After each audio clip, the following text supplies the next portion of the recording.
在未来，上海合作组织的成员国之间又会有哪些新的合作计划呢？ В современных условиях постоянно появляются новые виды различных рисков, угроз, вызовов. Вот мы все стали свидетелями того, как появляются новые виды заболеваний.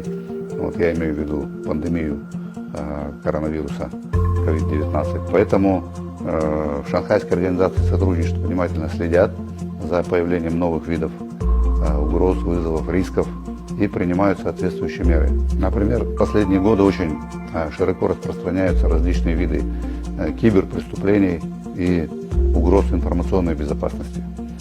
В этой связи в ШОС с 2022 года в составе региональной антитеррористической структуры создано специальное подразделение по кибербезопасности.